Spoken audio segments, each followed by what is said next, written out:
तो स्टार्ट करते हैं आज की क्लास को। तो हमने लास्ट क्लास में ग्रेविटेशन क्या होती है इसको समझा था, और हमने यूनिवर्सल लॉ ऑफ ग्रेविटेशन इसका भी जो डेरिवेशन था वो किया था, जिसमें हमने F का फॉर्मूला देखा था जो कि होता है G इंटू में कैपिटल M इंटू में स्मॉल m अपॉन में A का स्क्वायर। ठीक है, जिसमें जो कैपिटल M होता है वो एक बॉडी का ऑब्जेक्ट होता है, स्मॉल m दूसरे बॉडी का ऑब्जेक्ट होता है, और जो A होता है वो क्या होता है, distance between both the objects. ठीक है, हाँ आगे बैठ जाओ क्योंकि वो सरकारी वाले लड़के आएंगे तो पीछे बैठेंगे। ठीक है, आगे वाली सीट पे आ जाओ। ठीक है, स्टार्ट करें फिर। हाँ रेडी? ठीक है, तो सबसे पहले आज हम डिस्कस करने वाले हैं 9.1 एग्जाम्पल के। आई होप आपने कर लिया होगा, मैंने होमवर्क दिया था। हाँ, तो इसमें क्या दे रखा है? हाँ, कोई डाउट? पुरानी क्लास का कुछ डाउट है किसी को? नहीं? आगे बढ़ते हुए तो भाई 9.1 एग्जाम्पल जो है वो उसमें क्या दे रखा है, देखो एग्जाम्पल नंबर 9.1 उदाहरण संख्या 9.1, उसमें हमें ये दे रखा है कि मास ऑफ अर्थ, क्या दे रखा है? Mass of earth. ठीक है, तो पृथ्वी का जो द्रव्यमान है वो दे रखा है जो कि है हमारा 6 इंटू 10⁻24 kg। 6 इंटू 10⁻24 kg, ये क्या दे रखा है? Mass of earth. क्या दे रखा है? Mass of earth. ठीक है, और फिर मास ऑफ क्या दे रखा है? मून। ठीक है,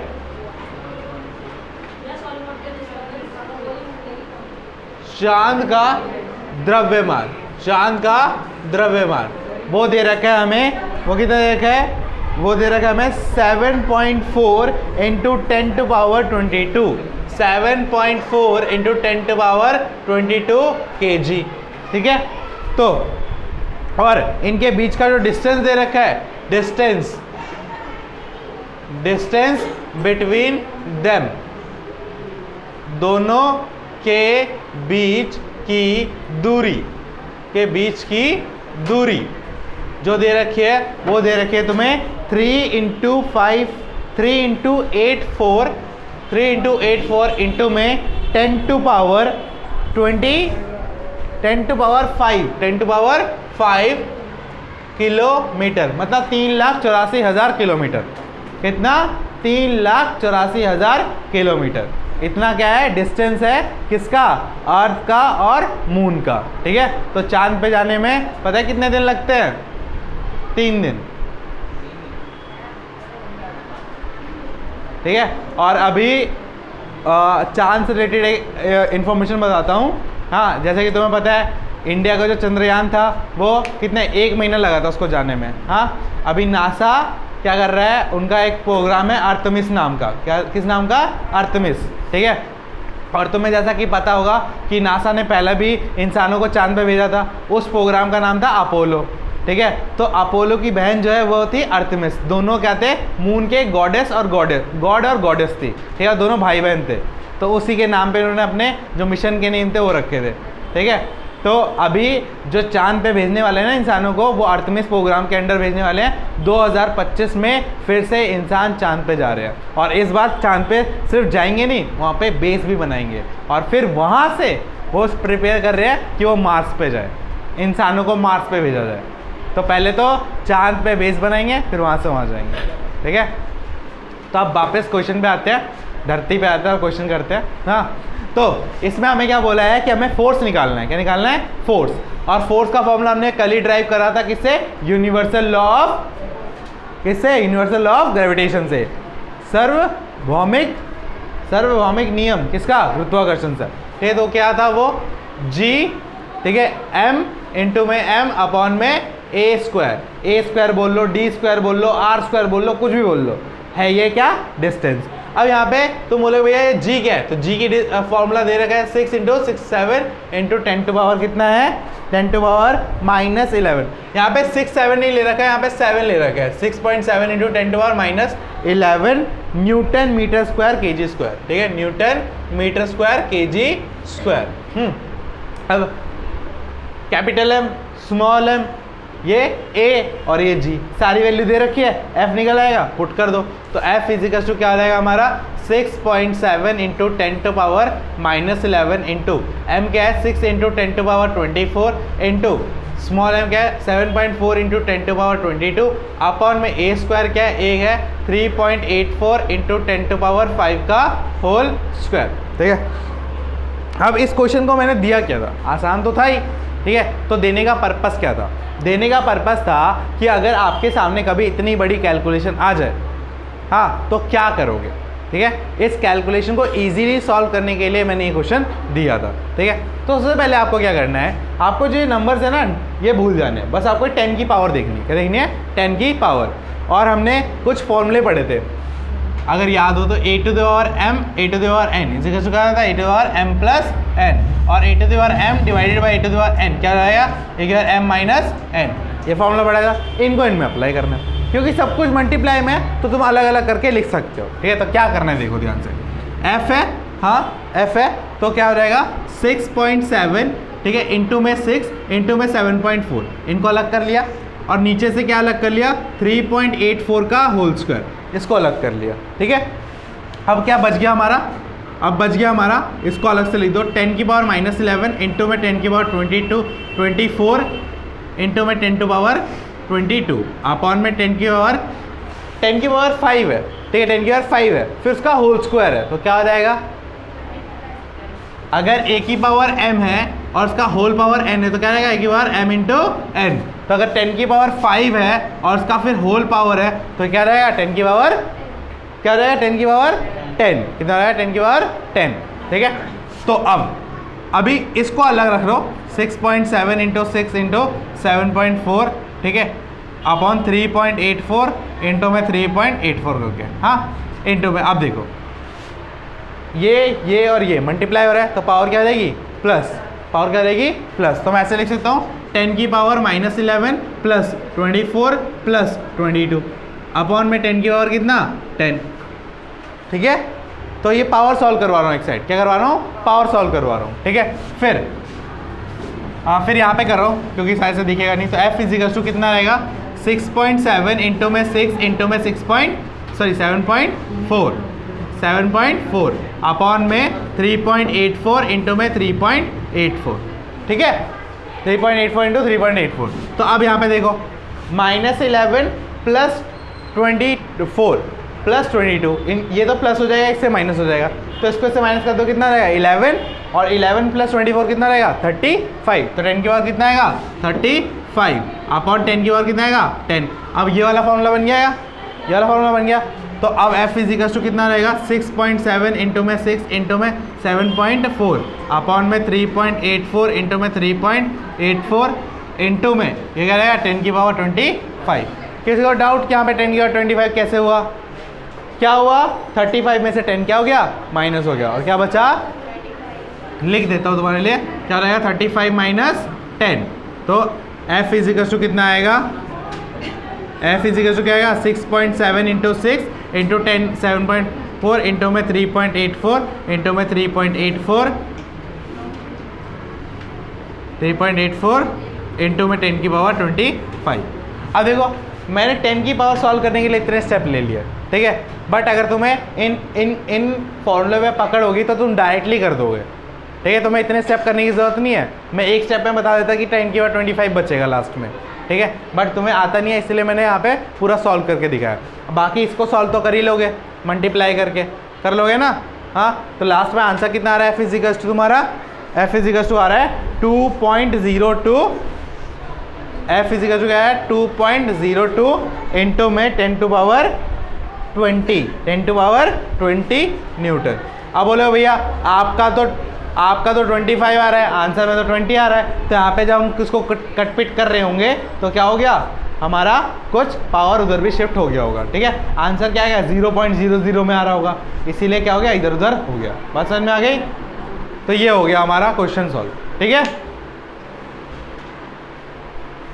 नोट डाउन कर लो फटाफट।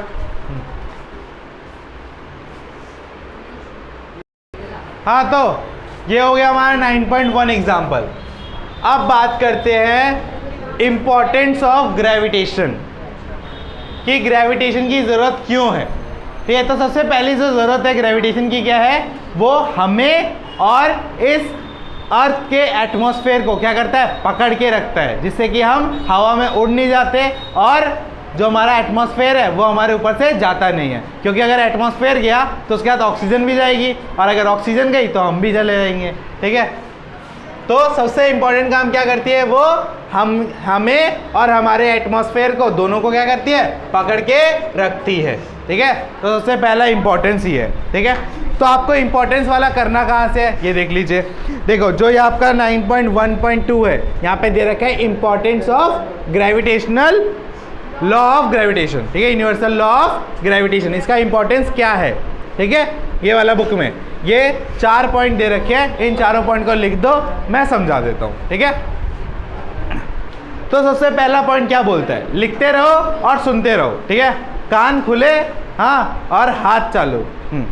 तो सबसे पहला पॉइंट बोलता है the force that bind us to the earth. ठीक है, ग्रेविटेशनल फोर्स ऐसा फोर्स होता है जो हमें अर्थ से बाइंड करके रखता है, पकड़ के रखता है। क्या करता है, पकड़ के रखता है। बात समझ में आ गई। पहला पॉइंट क्या बोल रहा है कि ग्रेविटेशनल फोर्स एक ऐसा फोर्स होता है जो हमें अर्थ से पकड़ के रखता है। ठीक है, दूसरा पॉइंट क्या है, the motion of the moon around the earth. ठीक है, और जो मून का मोशन होता है धरती के अराउंड, जो मून की गति होती है, जो चांद की गति होती है पृथ्वी के चारों ओर, वो भी किस वजह से हो पाती है, ग्रेविटेशन की वजह से। ठीक है, अगर ग्रेविटेशन नहीं होगा तो जो मून है वो अर्थ के चक्कर लगाएगा नहीं। ठीक है, अर्थ ने क्या कर रखा है, उसको एक तरह से पकड़ रखा है। ठीक है, और उसकी खुद की भी ग्रेविटेशन है, उसकी खुद की भी क्या है, गुरुत्वाकर्षण है। तो वो अपनी खुद की गुरुत्वाकर्षण से अर्थ को अपनी तरफ खींच रहा है और अर्थ उसको अपनी तरफ खींच रहा है, और इसी चक्कर में वो क्या कर रहा है, उसके चारों ओर चक्कर लगा रहा है। तो ये भी किस वजह से हो रहा है, गुरुत्वाकर्षण मतलब ग्रेविटेशन की वजह से हो रहा है। दूसरा, the motion of the planet around the sun. ठीक है, सूरज के अराउंड सारे प्लैनेट्स का जो चक्कर है वो भी किस वजह से हो पा रहा है, ग्रेविटेशन। ठीक है, हर प्लैनेट की अपनी अपनी ग्रेविटेशन होगी और सन की भी अपनी ग्रेविटेशन होगी। ठीक है, तो सन अपनी ग्रेविटी से क्या करता है, प्लैनेट्स को अपनी तरफ खींचता है, और जो अर्थ है और बाकी प्लैनेट है हाँ, वो क्या करते हैं, अपनी ग्रेविटी से सूरज से क्या जाना चाहते हैं, दूर जाना चाहते हैं। क्या करना चाहते हैं, उससे दूर जाना चाहते हैं, और वो अपने पास खींचता है। तो एक अपनी तरफ खींच रहा है और एक उससे दूर जाना चाहता है। जब एक अपनी तरफ खींचेगा और दूसरा दूर जाने की कोशिश करेगा तो क्या करेगा, गोल गोल राउंड करेगा। क्या करेगा, उसके अराउंड गोल गोल चक्कर करेगा। बात समझ में आ गई। हाँ, जैसे तुमने वो देखा है, क्या बोलते हैं, वो लट्टू जैसा होता है जो हाथों में ऐसे धागे जैसा होता है, जो खींचते हैं तो घूमता है, देखा है ना, खींचते हैं तो घूमता है। अगर ढीला कर देते हैं तो स्लो हो जाता है, जब जैसे टाइट करते हैं तो घूमता है। तो वैसा ही कुछ क्या होता है, अर्थ और सूरज के बीच में होता है। ऐसा कुछ क्या होता है, सूरज के बीच में होता है। जब ज़्यादा दूर जाता है तो उसके जोर जोर से की स्पीड क्या होती है, बढ़ जाती है। ठीक है, क्यों, क्योंकि दोनों का जो ग्रेविटेशन फोर्स है, दोनों का जो ग्रेविटेशन फोर्स है वो क्या करता है, एक दूसरे को क्या करता है, एक दूसरे से दूर रखता है। ठीक है, क्योंकि अगर किसी का ग्रेविटेशन फोर्स ज़्यादा है तो वो उसको अपनी तरफ खींच लेगा, और उसके अगर सूरज ने अर्थ को अपनी तरफ खींच लिया तो अर्थ बचेगी नहीं बचेगी। ठीक है, इसीलिए जो अर्थ की ग्रेविटी होती है वो सूरज के चारों ओर उसको घूमने में क्या करती है, हेल्प करती है। ठीक है, बात समझ में आ गई। अब next, the tides due to the moon and the sun. ठीक है, तो मैंने टाइड्स की बात तो पहले ही कर ली थी। जो ज्वार भाटा आता है वो किसकी वजह से आता है, मून की ग्रेविटी और सन की ग्रेविटी की वजह से आता है। ठीक है, लो टाइड और हाई टाइड। ठीक है, लो टाइड और हाई टाइड किसकी वजह से आता है, मून और सन की वजह से। सन की ग्रेविटी का सोचो इतनी पावर है कि हमारे यहाँ का जो पानी होता है उसमें टाइड्स, लहरें बड़ी बड़ी, देखो एक होती है लहरें, ठीक है, और एक होती है टाइड्स। दोनों में फ़र्क क्या है, जो टाइड्स होती हैं वो एक रेगुलर इंटरवल ऑफ टाइम पे आती है। तुमने 7th क्लास के ज्योग्राफी के टाइड्स वाले चैप्टर में पढ़ा होगा, वाटर वाले चैप्टर में पढ़ा होगा। ठीक है, कि जो टाइड्स होती है वो 12-12 घंटे के डिफरेंसेस पे आती है, या 8-8 घंटे के डिफरेंसेस पे आती है। ठीक है, तो उनका ड्यूरेशन फिक्स होता है। लहरों का क्या है, हवा चली तो लहर बन गई। ठीक है, बट जो टाइड्स होती है वो बड़ी बड़ी होती है। ठीक है, और वो एक रेगुलर इंटरवल पे आती है। समझ में आ गई बात। हाँ, देखते हो ना बड़ी बड़ी टाइड्स पे जो लोग होते हैं सर्फिंग करते हैं। ठीक है, वो उससे पहले वेट करते हैं क्योंकि उनको पता है कि इस टाइम टाइड आएगी। ठीक है, लहरों पे सर्फिंग अच्छे से नहीं होती। ठीक है, क्योंकि लहरों में इतनी जान नहीं होती। बट टाइड्स जो होती है उनमें बहुत ज़्यादा पानी होता है, क्योंकि उनको कौन खींच रहा होता है, सन की ग्रेविटी और मून की ग्रेविटी। तो ये 4 पॉइंट है जो हमें क्या बताता है, importance of universal law of gravitation, जो हमें सार्वभौमिक गुरुत्वाकर्षण की सार्वभौमिक नियम के महत्व को समझाता है। बात समझ में आ गई, चारों पॉइंट क्लियर है। तो इस पर डायरेक्ट क्वेश्चन तुमसे बन सकता है, explain the importance of the universal law of gravitation. बिल्कुल आएगा, मैं तो बिल्कुल नहीं दे रहा। ठीक है, तो जो सार्वभौमिक गुरुत्वाकर्षण का नियम है उसका महत्व समझाइए, ऐसा क्वेश्चन बन सकता है। बात आ गई समझ में, क्लियर है? हाँ, नेक्स्ट टॉपिक पे चले। ठीक है, ओके।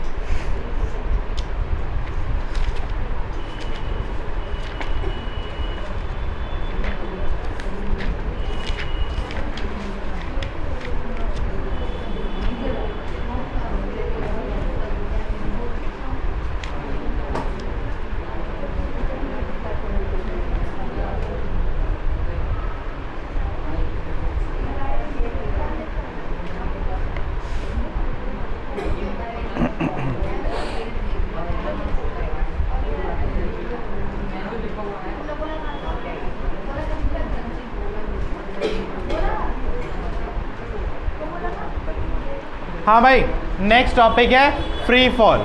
नेक्स्ट टॉपिक क्या है, फ्री फॉल। ठीक है, आप बाहर से वो ले, उस क्लास से ले आए। तो नेक्स्ट टॉपिक डालिए फ्री फॉल, या हिंदी में बोलेंगे मुक्त पतन। ठीक है,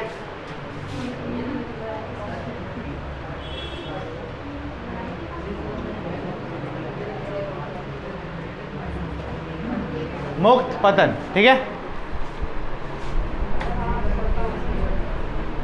तो सबसे पहले तो डेफिनेशन ही लिख लो फ्री फॉल की, उसके बाद ही आगे स्टार्ट करते हैं। हाँ बोलूं, क्या हुआ? डेफिनेशन बोल रहा हूं, 1 मिनट। हाँ, तो लिखिए definition, the falling of a body, the falling of a body. हाँ भाई, जिन्होंने सुबह लिख लिया था वो भी लिखिए, आए हो तो लिखो भी, है ना। The falling of a body, the falling of a body और ऑब्जेक्ट, ब्रैकेट में लिखना, और object from a height, from a height, from a height towards the earth, towards the earth, towards the earth, under the, under the, under the, under the gravitational force, under the gravitational force, under the gravitational force of earth, of earth, bracket start करके लिखो, bracket start करके लिखो, with no other, with no other forces acting, with no other forces acting, acting on it, acting on it, bracket close, bracket close, is called free fall, is called free fall, is called free fall। तो लिखिए हिंदी में, किसी वस्तु, किसी वस्तु या पिंड का, किसी वस्तु या पिंड का, किसी वस्तु या पिंड का एक ऊंचाई से, एक ऊंचाई से, एक ऊंचाई से, एक ऊंचाई से पृथ्वी की ओर, पृथ्वी की ओर, पृथ्वी की ओर गिरना, पृथ्वी की ओर गिरना, पृथ्वी की ओर गिरना,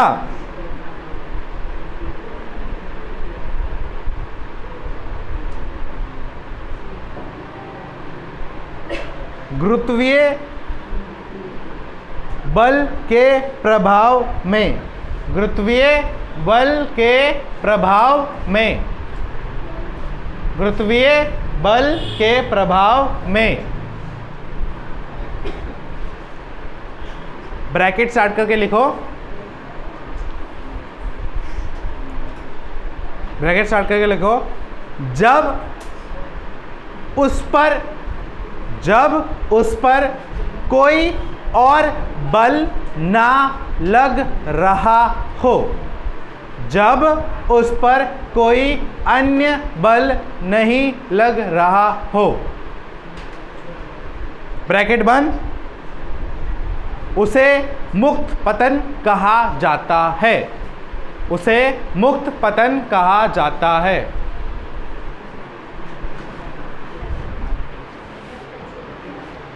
तो भाई फ्री फॉल का मतलब क्या है कि लेट्स सपोज ये कोई ऑब्जेक्ट है, ये क्या है, कोई ऑब्जेक्ट यानी कि वस्तु है। जब ये एक सर्टेन हाइट से, ये क्या है, ग्राउंड, ये क्या है, ग्राउंड, जमीन, ठीक है, क्या है, जमीन। तो जब ये ऑब्जेक्ट एक हाइट से, एक h हाइट से, ठीक है, गिर रही होगी, क्या कर रही हो, गिर रही होगी, ठीक है। तो और गिर क्यों रही होगी, क्योंकि इसके ऊपर क्या लग रहा होगा, ग्रेविटेशनल फोर्स। क्या लग रहा होगा इसके ऊपर, ग्रेविटेशनल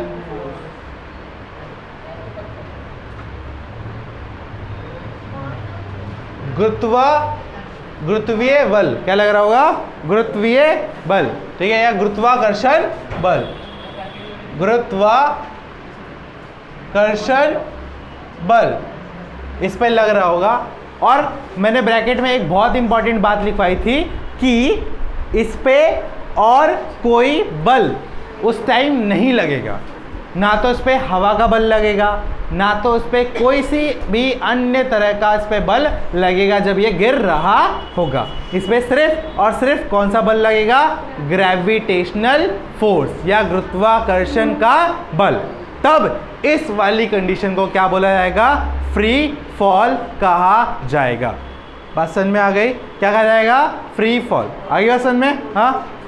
जब हमारा कोई वस्तु है, लेट्स सपोज ये मार्कर है, हाँ, इस मार्कर को मैं इस सर्टेन हाइट से मैं गिराऊंगा, ठीक है, गिराऊंगा, ठीक है। तो जब ये गिर रही है तो इसके ऊपर सिर्फ और सिर्फ कौन सा फोर्स लगेगा, ग्रेविटेशनल फोर्स। क्या लगेगा इसके ऊपर, सिर्फ और सिर्फ ग्रेविटेशनल फोर्स। इस पे कोई और फोर्स नहीं लगना चाहिए, ना तो हवा का लगना चाहिए, ना तो किसी और चीज़ का इस पे लगना चाहिए, ठीक है। तब इसको क्या बोला जाएगा, फ्री फॉल बोला जाएगा। क्या बोला जाएगा, फ्री फॉल, ठीक है। फ्री का मतलब हर फोर्स से फ्री, सिर्फ एक फोर्स लगेगा, वो है ग्रेविटेशनल फोर्स। इसी कॉन्सेप्ट को क्या बोला गया है, फ्री फॉल। क्या बोला गया है, फ्री फॉल। क्लियर, हाँ भाई, बात समझ में आ गई, फ्री फॉल क्या है, हाँ, ओके। अब आगे देखते हैं। अब फ्री फॉल के अंदर ही एक कैटेगरी आती है, मतलब एक और सब पॉइंट आता है, वो है आपका एक्सेलरेशन ड्यू टू ग्रेविटी, ठीक है। तो हेडिंग डालिए,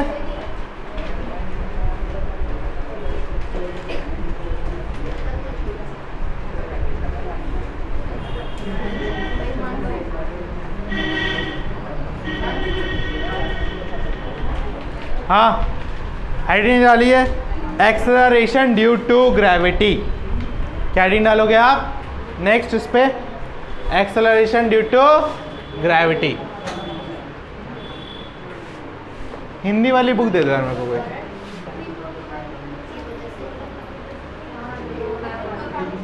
एक्सेलरेशन ड्यू टू ग्रेविटी,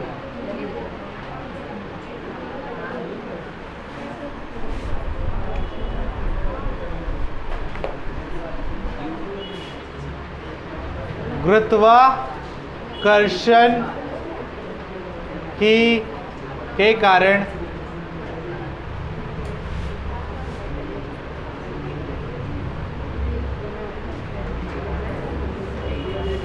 कारण से त्वरण, ठीक है। हिंदी वाली बुक दे दो यार कोई मेरे को। हाँ, तो लिखिए, बोलूं, अब एक बात समझो, जब मेरी एक बात मुझे, जब मैं इसको और इसको एक साथ छोड़ूंगा, ये डस्टर है और ये क्या है, मार्कर, तो पहले कौन सा नीचे आएगा?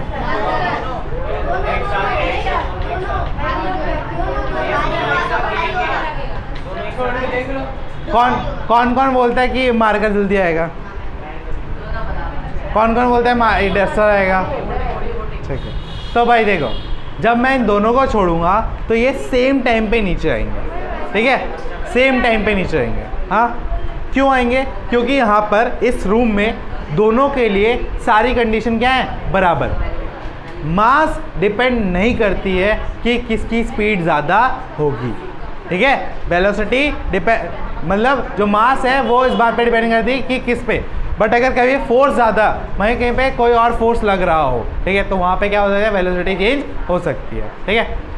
और जब ये नीचे गिरेगी तो इसकी डायरेक्शन है, इसकी जो डायरेक्शन होगी नीचे रहेगी, क्या वो इधर उधर जा सकती है?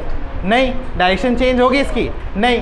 तो जब कोई वस्तु फ्री फॉल कर रही होगी, जब कोई वस्तु मुक्त पतन कर रही होगी, तब उसकी जो डायरेक्शन है वो चेंज नहीं होगी, बट उसकी जो वेलोसिटी है, जो वेग है, वो बदल सकती है, ठीक है। वो क्या हो सकती है, बदल सकती है।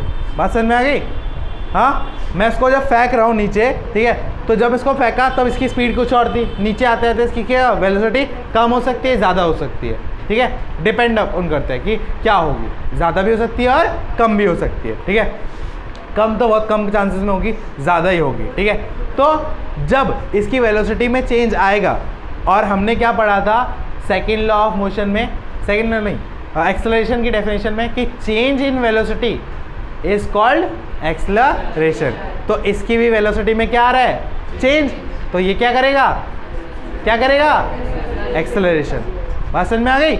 जब हमारा कोई वस्तु नीचे से ऊपर से नीचे गिरेगा तो उसके वेग में परिवर्तन आएगा, उसके वेलोसिटी में परिवर्तन, उसके वेलोसिटी में चेंज आएगा, और चेंज इन वेलोसिटी ही क्या कहलाता है, क्या कहलाता है, एक्सेलरेशन। और ये चेंज क्यों आ रहा है, ड्यू टू ग्रेविटी। तो हमारा टॉपिक का नाम क्या है, acceleration due to gravity. Gravity की वजह से हो रहा है ना। हाँ बोलो। हाँ, वैक्यूम वाला रूम, देखो वैक्यूम वाला रूम हो या ऐसा रूम हो जहाँ पे कंडीशन बराबर हो, इस पे भी देखो, इस पे भी इतनी हवा लग रही है, इस पे भी इतनी हवा लग रही है, हवा तो बराबर ही लग रही है ना दोनों पे, ठीक है। तो कंडीशन बराबर होनी चाहिए तभी, ठीक है। अगर वैसे तो फेंकोगे तो कोई पहले नीचे आएगा या होगा, ठीक है। भाई गिरा के क्या ही दिखाऊंगा, चलो तुम देखने चाहते हो, लो तुम्हारी खुश, तेरा सर ला, हाँ, ठीक है। देखो भाई ध्यान से ऑब्जर्व करना, कौन गिरा, कौन गिरा, डस्टर गिरा अभी भी, ध्यान से देखो, दोनों एक साथ गिरेंगे, मैं बोल तो रहा हूँ, दोनों क्या करेंगे, एक साथ गिरेंगे, ठीक है। तो अब डेफिनेशन लिखिए भाई।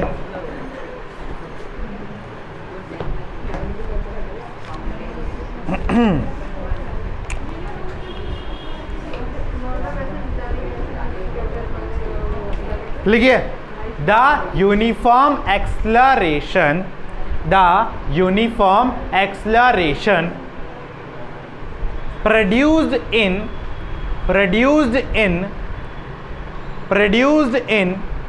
free falling body, produced in free falling body due to the gravitational force, due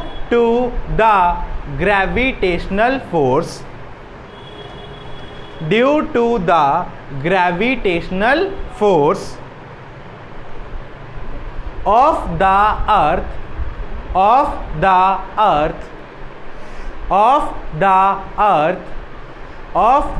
earth is known as acceleration due to gravity is known as acceleration due to gravity.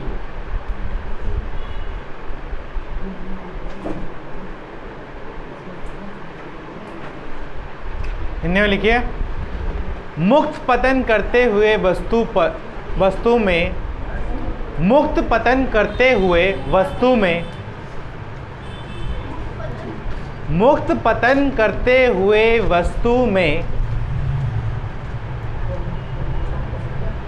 मुक्त पतन करते हुए वस्तु में गुरुत्वाकर्षण बल की वजह से गुरुत्वाकर्षण बल की वजह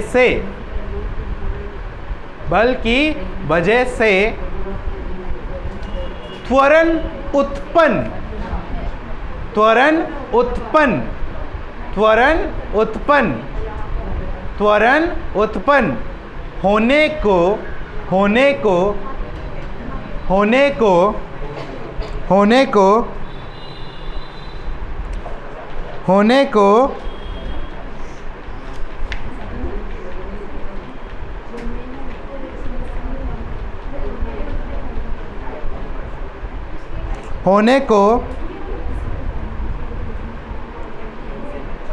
होने को गुरुत्वीय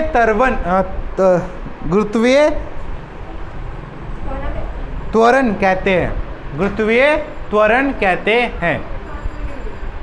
ठीक है, इसका दूसरा नाम क्या होता है, आप इसको ये भी बोल सकते हो, गुरुत्वीय त्वरण। ठीक है, क्या बोल सकते हैं इसका दूसरा नाम, गुरुत्वीय त्वरण। ठीक है, हाँ साथ में गिरेंगे निकिता। अरे डिस्टेंस भी कम है ना, डिस्टेंस ज़्यादा होगी तब तुम्हें पता चलेगा रियल। तुम छत से फेंक के देखना, एक काम करना, तुम दोनों सही ले एक साथ कूदना, देखना कौन पहले नीचे आता है। ठीक है,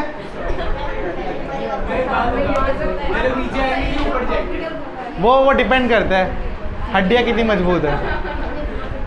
हाँ निकिता, हो गया एक्सपेरिमेंट, अब रख दे। हाँ समझ में आ गया, यहाँ तक क्लियर है बिल्कुल। हाँ, अब नेक्स्ट लाइन लिखिए, इसी में लिखिए, it is denoted by small g. It is denoted by small g. ये जो एक्सेलरेशन ड्यू टू ग्रेविटी है, इसको किससे दिखाया जाता है, स्मॉल जी से।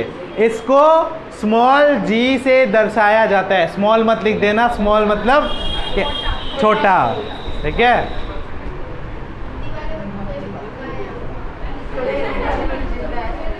हाँ तो हिंदी वालों के लिए बोला, तो इसे स्मॉल जी से दर्शाया जाता है।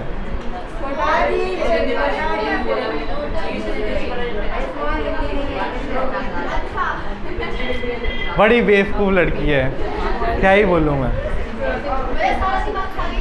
हाँ ओ फुल फॉर्म, शॉर्ट फॉर्म बना दूंगा अभी मैं।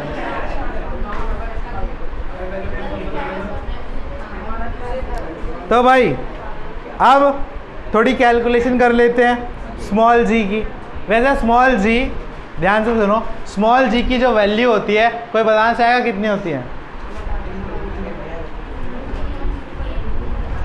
9.8 मीटर पर सेकेंड स्क्वायर। ठीक है, 9.8 मीटर पर सेकेंड स्क्वायर, ये क्या होती है, स्मॉल जी की वैल्यू होती है जो हम निकालते हैं बाय एक्सपेरिमेंट। ठीक है, अब एक और चीज़ सुन लो, ध्यान से सुनो। कोई, ये हमारी पृथ्वी है, ठीक है, तो जो ये हमारा ये क्या है, इक्वेटर। तो इक्वेटर पे जो हमारी जी की वैल्यू होती है वो होती है 9.8, सबसे कम। ठीक है, और जो हमारे पोल्स हैं, साउथ पोल और नॉर्थ पोल, ठीक है, इनमें होती है जी की वैल्यू एकदम 10 मीटर पर सेकेंड स्क्वायर। ठीक है, तो जो पोल्स होते हैं उनमें जो हमारी जी की वैल्यू होती है वो होती है सबसे ज़्यादा, और जो इक्वेटर होता है वहाँ पे होती है सबसे कम 9.8। ठीक है, आ गया समझ में? क्लियर है एकदम? हाँ, acceleration due to gravity clear है? चलिए फिर कुछ और करते हैं आगे।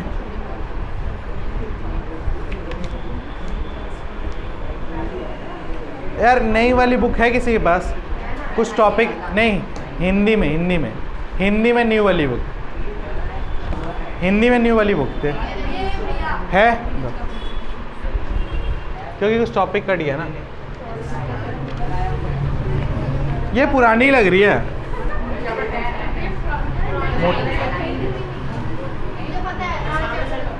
ये नहीं है एकदम, मुझे लग नहीं रहा क्योंकि ये मोटी है। चैप्टर 12 है।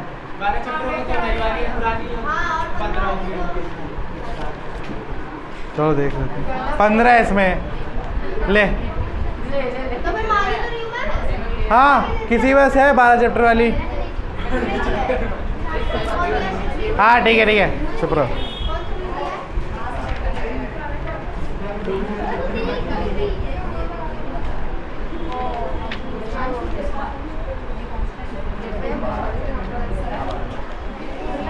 हाँ कौन बोल रहा है भैया?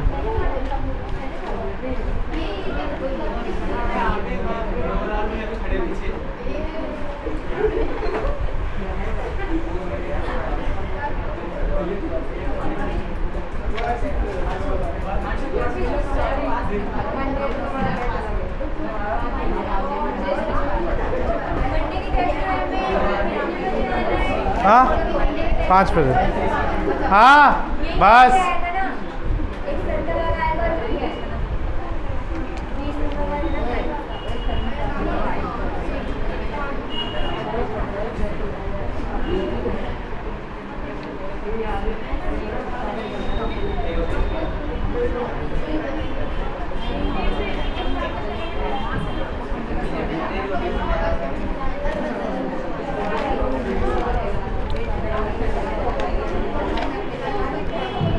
ओए क्या हो रहा है? देख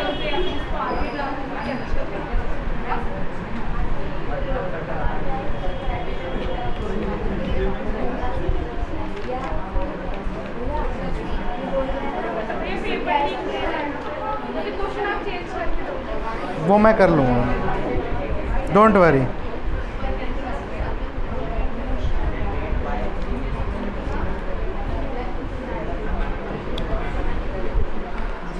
हाँ इक्वेशन ऑफ मोशन हमने पढ़ी थी, 3 इक्वेशन ऑफ मोशन।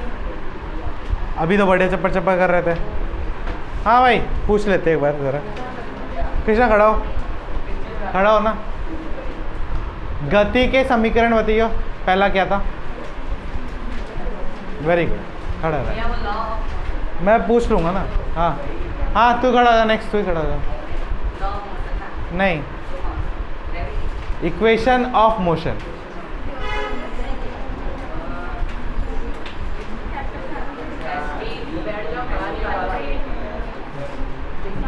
हाँ बैठ जा।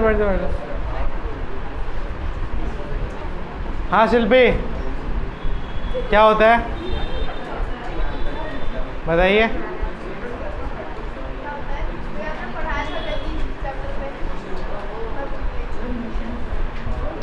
हाँ प्रियंका दशीला बुक में मिल गया, बताओ फिर।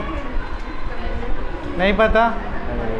सलोनी जी मिल गया बुक में, आता है आपको? बैठ जाओ फिर। निकिता किसको पता है? हाथ खड़ा करो। कितनी बार बोलूं? गति के समीकरण।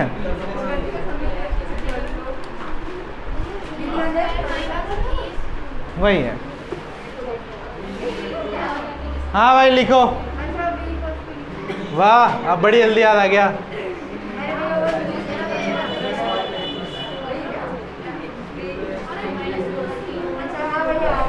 हाँ ठीक है याद आ गया, बहुत बड़ा एहसान हो गया। अब थोड़ा चुप रहो, सुन लो। हाँ तो equation of motion, equation of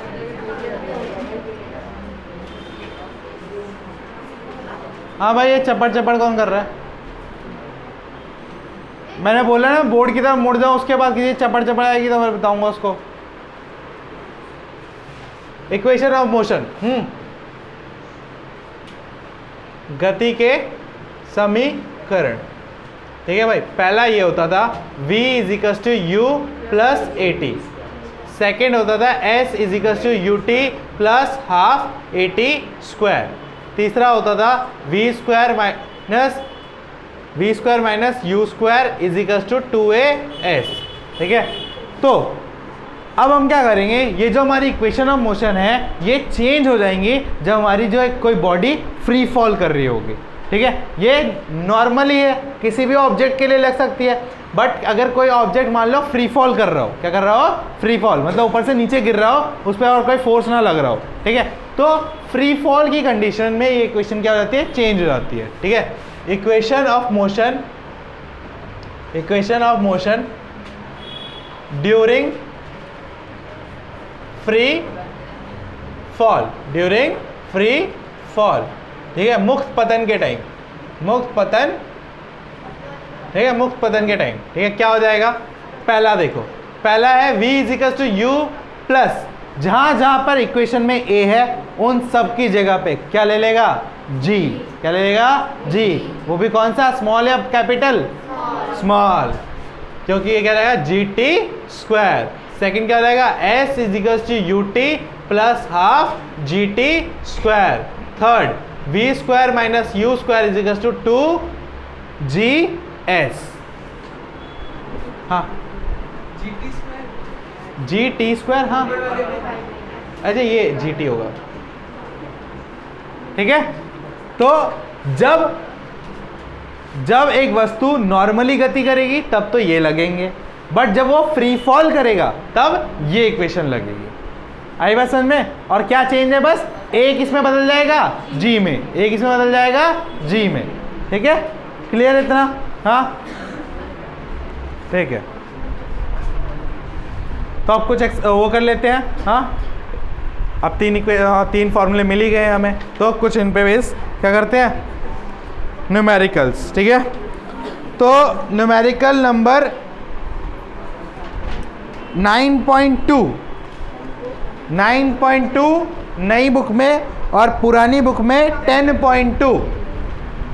example number 10.2 पुरानी बुक का और नई बुक का 9.2। फर्स्ट मैं आपको समझाता हूं, देन आप करना स्टार्ट करना बिना छापे। ठीक है, कॉपी पेस्ट करने की जरूरत नहीं है, नहीं आएगा मैं बोर्ड पे बताऊंगा। ठीक है, तो सबसे पहला क्वेश्चन क्या बोलता है, देखो, a car fall off a ledge का मतलब पहाड़ की जो चोटी होती है ना, वहां से गिर गई या खाई में गिर गई। ठीक है, and drop at the ground in 0.5 second. 0.5 second में वो कहाँ आके गिर गई, जमीन पे। ठीक है, लेट, यहाँ पे क्या बोल रहा है, लेट, जी की वैल्यू दे रहे हैं, जी की वैल्यू कितनी दे रहे हैं, 10 मीटर पर second square. For simplifying the equation को सिंप्लीफाई करने के लिए। ठीक है, क्योंकि मैंने बताया ना जी इजिकल्स टू 10 कहाँ होता है, साउथ पोल और नॉर्थ पोल पे, बट ये क्या कर रहा है, इक्वेशन को सॉल्व आसान करने के लिए हमें जी इजिकल्स टू कितना दे रहा है, 10 दे रहा है। तो क्वेश्चन में मेक श्योर कि वहाँ पर जी की वैल्यू दी गई है। अगर जी की वैल्यू नहीं दी गई है तो यू शुड टेक 9.8। ठीक है, कितना लेना है आपको, 9.8 लेना है। ठीक है, अगर दी गई है 10 तभी यूज़ करनी है 10, नहीं तो जी की वैल्यू कितनी यूज़ करनी है, 9.8 मीटर पर सेकेंड स्क्वायर। ठीक है, तो बात समझ में आई, गाड़ी थी, गाड़ी गिर गई खाई में। ठीक है, उसको गिरने में टाइम लगा 0.5 सेकेंड का। ठीक है, कितना टाइम लगा, 0. और यहाँ पे जी कितना था हमारा, एक्सेलरेशन ड्यू टू ग्रेविटी कितना था, 10 मीटर पर सेकेंड। ठीक है, तो हमें क्या मिल गया, मिटाऊँ ये इक्वेशन, मिटाऊँ? हाँ,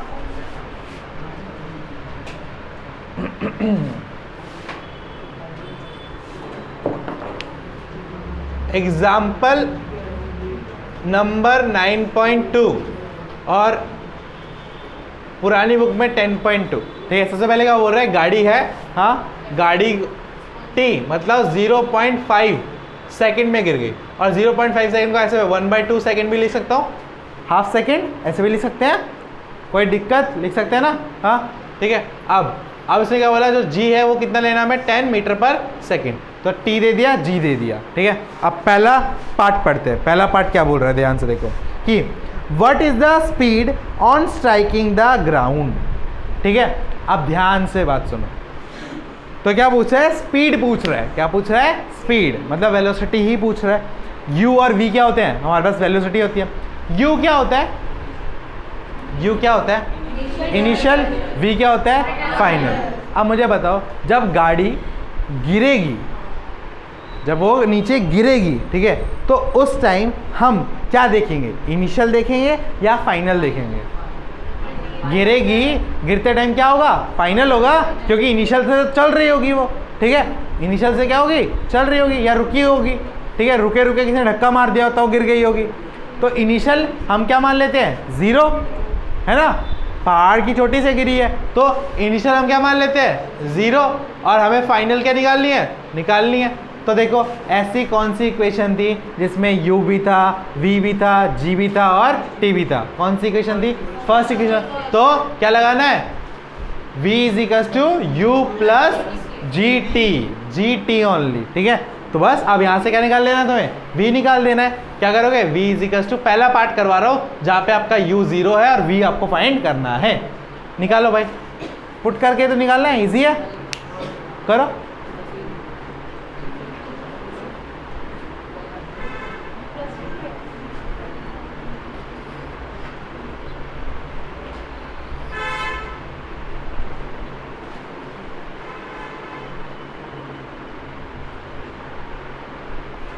दो बच्चे नहीं आए, एक तो काजल और जिया तो छोड़ जाती हूँ, मुझे लग रहा है। कल आई थी जिया? कहाँ आई थी? वो एक टैक्स ही नहीं आ रही, तो मतलब पहले से ही नहीं आ रही। काजल नहीं आई ना बस। हाँ 5, हाँ हाँ भाई 5 मीटर पर सेकेंड। हाँ आ गया। हाँ स्क्वायर क्यों आएगा? वेलोसिटी है ना, वेलोसिटी क्या होता है? मीटर पर सेकेंड होता है। तो भाई देखो, u इज 0 प्लस ये कितना है? 10 और ये कितना देगा है? तो ये कट गया, कितना? 5। v इज इक्वल टू कितना आ गया? 5 मीटर पर सेकेंड, ठीक है। अब सेकंड क्वेश्चन पढ़ते हैं, सेकंड पार्ट पढ़ते हैं इसका। सेकंड पार्ट बोल रहा है what is the average speed during 0.5 second. जो वो 0.5 सेकेंड के लिए वो हवा में था, तो उस टाइम गाड़ी की एवरेज स्पीड क्या थी गिरने की? बात समझ में आई? क्या बोल रहा है? एवरेज स्पीड क्या थी? और एवरेज स्पीड का फॉर्मूला क्या होता है? Initial plus final divided by 2, है ना। तो इनिशियल क्या थी? 0, फाइनल क्या थी? 5, दोनों को प्लस किया, कितना आया? 5 डिवाइडेड बाय 2, कितना आया? 2.5 मीटर पर सेकेंड, ठीक है। तो सेकेंड क्वेश्चन में क्या निकालना है हमें? एवरेज, क्या निकालना है? Average velocity. एवरेज, हिंदी में इसको बोलेंगे शिल्पी औसत वेग, ठीक है। बोल दिया या लिख दिया? v प्लस यू बाय 2, ठीक है। v कितना है अभी हमारा? 5। v कितना है? 5। अभी हमें पहले क्वेश्चन देने वाला, u हमने 0 ही ले रखा है, 2। तो 5/2 कितना आएगा? 2.5 मीटर पर सेकेंड। इस स्पीड से वो गिर रहा होगा, ठीक है। इस स्पीड से क्या कर रहा होगा? वो गिर रहा होगा। क्लियर, ठीक है। अब थर्ड क्वेश्चन पढ़ते हैं। थर्ड क्वेश्चन बोल रहा है how high is the ledge from the ground. अब ये आप निकालो कि जमीन से उस चोटी की ऊंचाई कितनी है जहां से गाड़ी गिरी है। निकालो।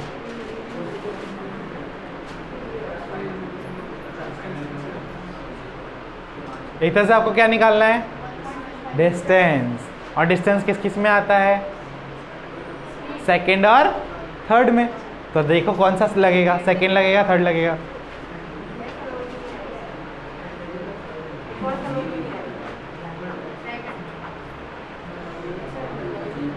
सलोनी वो गांव गई है आई थिंक, छोड़। हाँ हाँ नहीं, हाँ मैंने वो कॉल किया था उसको, तो उसके पेरेंट्स ने बोला गांव जा रही है। कोई नहीं, हम तो वही मान लेंगे।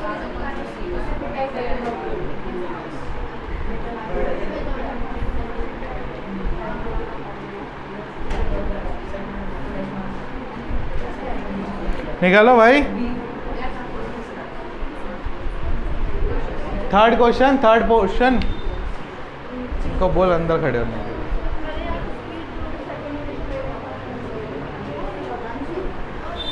थर्ड निकालिए। और हाँ, क्वेश्चन हाथ से सॉल्व होता है, मुंह से नहीं।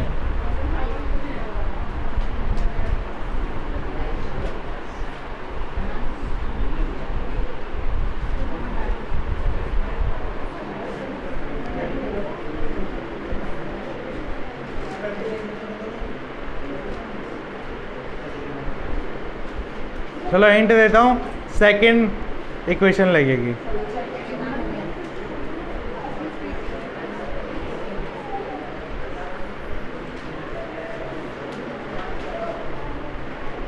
सेकंड क्या थी?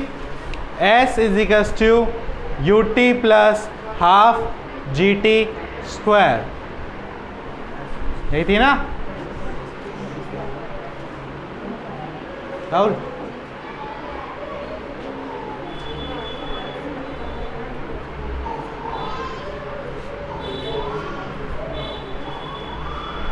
तो भाई देखो u तो 0 है, तो ये पहला वाला तो 0 हो जाएगा। तो s इज इक्वल्स टू ये क्या आ जाएगा 0 into t plus half into g कितना है 10 इंटू में t कितना है 1/2 इंटू में 1/2, ठीक है। तो इससे ये कट गया 5 बार में, तो s इज इक्वल्स टू कितना आ गया हमारा 5/4 और s इज इक्वल्स टू कितना आएगा 1.25 मीटर। तो कितना ऊंचा था 1.25 मीटर ऊंचा था, ठीक है। ये आ गया हमारा आंसर, समझ में आ गया।